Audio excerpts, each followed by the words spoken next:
जहां कॉरपोरेट जिहाद, जिसके माध्यम से हमारे हिंदू बहनों का धर्मांतर करने का बहुत बड़ा षड्यंत्र, एक नासिक की एक एमएनसी कंपनी में जब भी खराज जैसे प्रकरण हुआ, इशू हुआ, तो भी कोई भी हिंदू समाज के लोगों ने उसका समर्थन किया नहीं। उसके समर्थन के लिए कोर्ट के बाहर जमा हुए नहीं। कहाँ गए फिर वो अबू आजमी जी, कहाँ गए मुमरा के जितुद्दीन, कहाँ गए वो अमीन पटेल, कहाँ गए वो असलम शेख, जिनको हमेशा लगता है कि हिंदू मुसलमान नहीं होना चाहिए, सर्वधर्म भाव समभाव होना चाहिए। ये जो नासिक में जो कोई हमारे नासिक पुलिस ने और जो इंक्वायरी की है एक एमएनसी के बारे में, जहां कॉरपोरेट जिहाद, जिसके माध्यम से हमारे हिंदू बहनों का धर्मांतर करने का बहुत बड़ा षड्यंत्र, एक नासिक की एक एमएनसी कंपनी में हमारे नासिक पुलिस ने उसको उजागर किया है या तो उसके ऊपर कार्रवाई शुरू की है। उस कार्रवाई के अंतर्गत इतना स्पष्ट हो चुका है कि कॉरपोरेट जिहाद के माध्यम से हमारे हिंदू बहनों की जिंदगी खराब करना, उनको धर्मांतर करना, ये इस तरीके का बड़ा षड्यंत्र सामने आया है। उसके लिए मैं राज्य के मुख्यमंत्री जी का तहे दिल से धन्यवाद दूंगा कि उन्होंने इस तरीके की कार्रवाई करने की आदेश दिए है। मगर उसके साथ ही मुझे ऐसी भी मालूमात आई है कि जब भी वो 5 या 6 जिहादियों को जब भी कोर्ट में लेके जाया गया, तभी उनके सपोर्ट के में 600 या 700 मुस्लिम समाज के लोग वहां पे साथ में आए और उनको सपोर्ट वहां देने के लिए वो लोग खड़े रहे। मुझे आश्चर्य इस चीज का लगता है, अगर जिहाद करने वाले लोगों का समर्थन देने में 600-700 लोग अगर जमा होते होंगे, तो फिर हम जिस हिंदू मुस्लिम के बारे में बात करते हैं या तो जो भाईचारा के बारे में बात करते हैं, सर्वधर्म समभाव के बारे में बात करते हैं, फिर मुस्लिम समाज के जो कोई जानकार लोग हैं वो इस चीज को समर्थन करते हैं क्या, ये प्रश्न मेरे को इस वक्त पूछना है। जब भी खराज जैसे प्रकरण हुआ, इशू हुआ, तो भी कोई भी हिंदू समाज के लोगों ने उसका समर्थन किया नहीं। उसके समर्थन के लिए कोर्ट के बाहर जमा हुए नहीं। फिर जिहाद करने वाले लोग जो है, उनके समर्थन में मुस्लिम समाज के लोग कैसे उतर सकते हैं, यह प्रश्न मुझे पूछना है।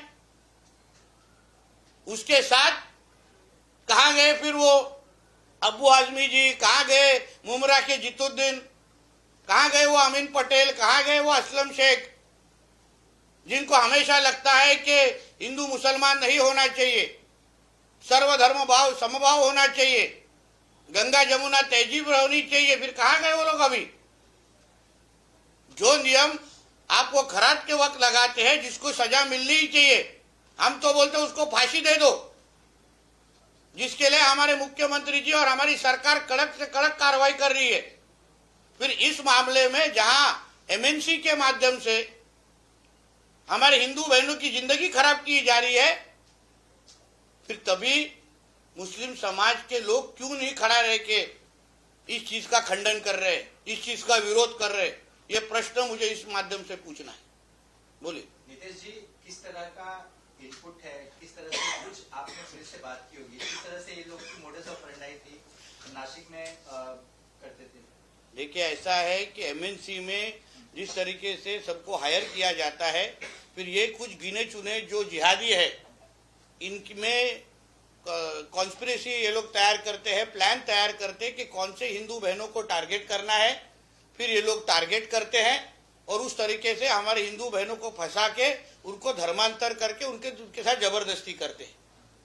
और फिर वही चीज जब भी किसी ने इनपुट पुलिस को दी, उसके हिसाब से पुलिस ने इन्वेस्टिगेशन किया है।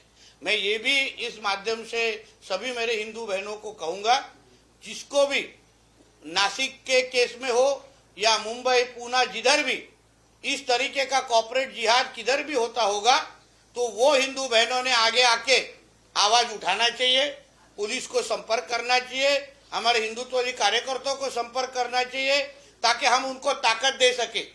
ये हमारा हिंदू राष्ट्र है, यहाँ पे गजवा हिंद चलेगा नहीं, यहाँ पे किसी भी तरीके का जिहाद चलेगा नहीं। ये किसी के अब्बा का पाकिस्तान नहीं है, इसलिए कोई भी हमारे हिंदू बहनों की तरफ इस तरीके का जिहाद कॉरपोरेट कंपनीज में अगर कर रहा होगा तो उसको मिट्टी में मिलाने की जिम्मेदारी हमारी है।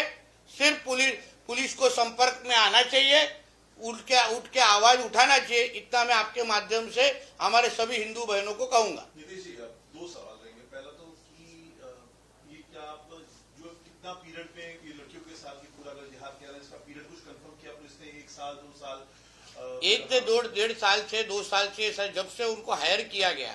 देखिए अलग अलग स्टेज पे हायर किया जाता है। अभी जिस तरीके से मैंने आपको फोटोग्राफ इसके पहले भी दिखाए, देखिए इन सब लड़कों ने इस तरीके से, ये एक ही धर्म के लोग आपको दिखेंगे।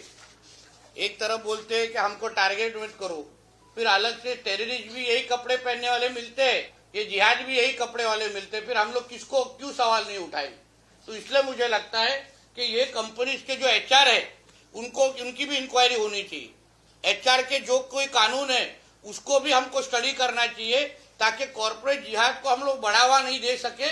इतना मेरे को कहना है। इस लड़कियों के साथ रेप या ऐसा नहीं है, यहाँ पे एक लड़के का धर्म भी परिवर्तन करवाया, धर्मांतर के हेतु से, तो ऑर्गेनाइज्ड वे में लग रहा है। वही बोल रहा हूँ ना, गजवा हिंद के अंतर्गत जो इनका अभी पीएफआई के जब भी कोई लोग पकड़े गए थे तभी उनका भी हेतु वही था कि गजवा हिंद के अंतर्गत इनको इस्लाम राष्ट्र बनाना है 2047 तक।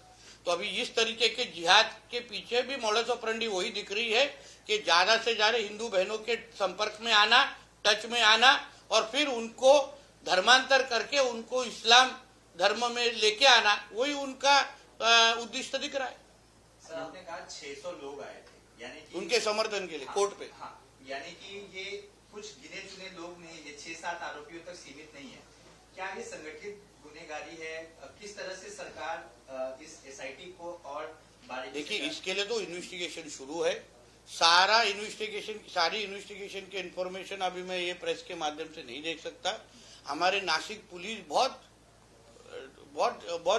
बारकाई से इस सारे केस को स्टडी कर रही है, क्योंकि वो 5-6 जन भी होंगे तो भी उनके पीछे कौन लोग है, वो मास्टरमाइंड कौन है, कौन बैठ के इस चीज की प्लानिंग कर रहा है, किसको इस तरीके के जिहाद के लिए उनको कहां से फंडिंग हो रही है, इस सब चीज का भी अभी इन्वेस्टिगेशन होगी। क्योंकि ये तो सिर्फ 5-6 लड़के लोग सिर्फ ग्राउंड पे उतर रहे, और उनके पीछे उनके कोई अब्बा बैठे हैं ना, जो बैठ के इनको फंडिंग कर रहे हैं, जो बैठ के इनको ताकत दे रहे हैं, जो बैठ के इनको इस तरीके का जिहाद करने को इनको इंकरेजमेंट कर रहे हैं, वो सब तक पहुंचने का काम हमारे महाराष्ट्र की पुलिस कर रही है। आपने फंडिंग का नाम लिया, इसी से जुड़ा हुआ है। कल कुरान में मुंबई में कुरान में पुलिस ने कार्रवाई करते हुए मोहम्मद इस्माइल खान नाम के शख्स को गिरफ्तार किया। फंडिंग का आरोप है, टेररिज्म का आरोप है, रेड की गई, कई फेक पासपोर्ट से लेकर तमाम चीजें कल ही मिली है कुरान में। मुंबई पुलिस की कार्रवाई है, तो क्या ऐसी ही फंडिंग का इस्तेमाल इस तरह के जो होता ही है ना? जैसे हम लोग ने काफी बार देखा है, लव जिहाद हो, लैंड जिहाद हो, सब चीज में जब तक जिहाद के लिए फंडिंग करने के लिए जो टेररिस्ट ऑर्गेनाइजेशन है, जो इनमें, इसलिए तो मैं जब भी मैं स्टेटमेंट देता हूँ कि मदरसा को चेक करो, ये कोई शिक्षा देने के लिए, शिक्षण देने के लिए संस्था नहीं है। वहां पे चेकिंग होनी चाहिए, वहां से फंडिंग होती है क्या, वहां पे इन लोग को प्रोत्साहन देते हैं क्या। अब ये 600 लोग कहां से आए, इनको क्यों नहीं रोका गया, ये क्यों जिहाद करने वाले लोगों को उन लोग मदद करने के लिए बाहर आ रहे हैं। तभी भी याकूब मेनन के पूरे अंत यात्रा के वक्त हजारों लोग बाहर आए थे, जो याकूब मेनन ने यहाँ बॉम्ब ब्लास्ट किए, टेररिज्म किया। तो ऐसे लोगों को हमारे महाराष्ट्र में रहने का कोई अधिकार नहीं है, इनकी जगह जेल में है या तो पाकिस्तान में है। तो इनको सबको आइडेंटिफाई करने का काम हमारे सरकार, देखिए हमारी सरकार जब चुन के आई है तो हम जिम्मेदारी से या हिंदुत्व को यहाँ पे किसी भी जिहाद को करने वाले लोगों को ना हम लोग जीने नहीं देंगे। कितना बता, बुलडोजर एक्शन एक्सपेक्टेड है? बुलडोजर एक्शन वो तो होगी ना, जहां बुलडोजर तो सिर्फ आधा ही एक्शन है। हम तो बोलते जीने नहीं देंगे, यहाँ पे इनको कोई जगह नहीं है। अगर आपको हमारे देश के विरुद्ध अगर कार्रवाई करनी होगी, हमारे राष्ट्र को इस्लाम राष्ट्र बनाना होगा ना, तो हाँ, आपको कैसे मिट्टी में मिलाना है ना, उसके सारे कार्यक्रम तैयार है।